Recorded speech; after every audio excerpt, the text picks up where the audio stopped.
My ex has been showing up at my parents' doorstep with gifts after he dumped me because I had served my purpose as his trial girlfriend, and now he has something he needs to tell me, but I don't feel a need to hear it. I, 27F, was with my ex, 26M, who we will call Nate because if I'm being honest, mine is betraying a friend, I was a Cassie. Editor's note, Euphoria character names. I don't want to go too much into the details, but for the last 9 years I lost myself to Nate. He was my world, everything I did was for him. I helped him though depression, helped keep his grades up, even worked 2 jobs so he could focus on collage when his parents disowned him for nearly 3 years because they didn't agree with the major or collage he chose. Bear in mind I was also a collage student. When his parents started talking to him again and started to financial support him, we moved into a new apartment. Nate said he wanted me to quit my job. I didn't, because it was his turn to take care of me. For 16 months everything was great, he spoiled me, then I noticed he was more interested in his new friends, at times he ignored me completely. Back in December he did a 180 and he love-bombed me the whole month. He really went out of his way to make Christmas magical for me. I honestly believed he was going to propose on January the 2nd. He made me my favorite dinner and made this speech about me being his first love, how I've been there since high school. I kept thinking any minute now he's gonna ask me to marry him. But no, he dumped me. As his speech went on my world fell apart, and as much he tried to sugarcoat it, he basically said, "You were a good girlfriend, but that's what you will always be to me, a girlfriend. I don't see you as my wife or the mother of my children, blah blah. You served your purpose, now I don't need you anymore, blah blah. I need someone on my level, blah blah. You're a gold digger, blah. I'll give you 30 days to move out." I couldn't speak and he stared at me looking for a response. I think this lasted 20 minutes before he said he'd sleep in the guest room then left. Strangely, I didn't cry or get angry, I just ordered cardboard boxes online and went to bed. The next day I waited for him to leave the apartment before I left my room. Then I called my boss, asked, begged really, if I could transfer anywhere. She told me there wasn't anything, but if something came up in my department she'd consider me. I then reached out to everyone I knew that wasn't also Nate's friend for a place to stay. My cousin invited me to stay in her spare room for as long as I needed and I could move in straight away, so that was amazing. In the 4 days it took me to pack my stuff and move out, I didn't see or speak to Nate. I doubt he even noticed. I didn't trust myself at the time to ignore you up text, so I blocked him and everyone close to him. Even changed me number/email to make sure he couldn't reach me. The first night at my cousin's was the night everything hit me. I think I cried every night the first month. I honestly felt like garbage. I thought about what Nate said over and over again. It made me feel so low, like I was nothing. He only stayed with me because I was just there, but thankfully my cousin sent for my mom, other cousins and real friends to give me an intervention which I badly needed. I believe that first month I wouldn't have made it without my cousin.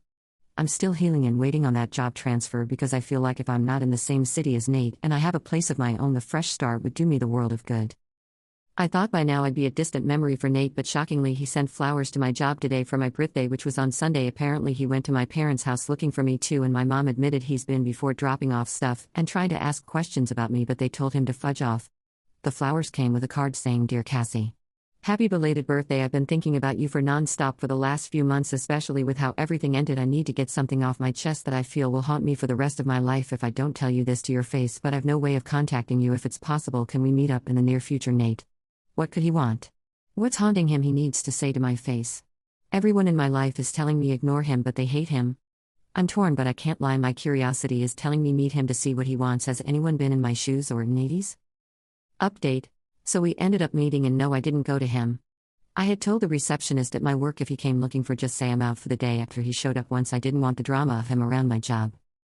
So Nate just kept going to my usual places like the grocery store I go every Saturday evening or the park I ran at Sunday mornings, his words, till he would eventually run into me. And he did yesterday. He was waiting at the coffee shop I go to after my morning run. When I saw him I tried to turn around and leave, but he kept calling me, so I thought to myself if everything went pear-shaped a coffee shop would be safer than my walk home. So I just sat down and asked him what he wanted. He gave an apology that wasn't an apology, you know, the type with "I'm sorry but," and pity me. He blamed his mental health, his job, his parents, his friends, everyone but himself. I took someone's advice on here and said cut the crap, I already know everything. He genuinely looked shocked and stared at me for a second. I guess he thought his coworker already told me everything, so he couldn't lie. Here's what really happened. He fell for a girl in his office. When he told me her name I knew her immediately. I've met her a few times. He told for the last 2 years he idolized her. To be fair, she's beautiful with an amazing personality, and he hated me because I was the one stopping them from being together because his coworker was too classy to be a side piece. When he broke up with me, he confessed to her that he was madly in love with her and he ended a 9-year relationship to be with her. Well, here's where it gets funny. She doesn't even like him. Lol. She called him a piece of trash and told him if he ever spoke to her outside work she'd report him to HR. So I asked him, what has any of this got to do with me? Like we are over, I clearly cut ties, there's no reason for us to speak. He wants to try again, promise we get married before the year ends, that we belong together. I told him no, I'm nobody's second choice. He threw me away after 9 years and said some pretty cruel things to me, and now he thinks if he snaps his fingers I'll come running back. He tried to beg and fake tears, bringing the good times in our relationship. I told him please leave me alone as he wasted too much of my time already. I texted my cousin to meet me at the coffee shop. He kept saying nonsense, even suggested if I went to couples counseling for a few months he'd leave me alone. The 20 minutes it took for my cousin to arrive felt like 20 years.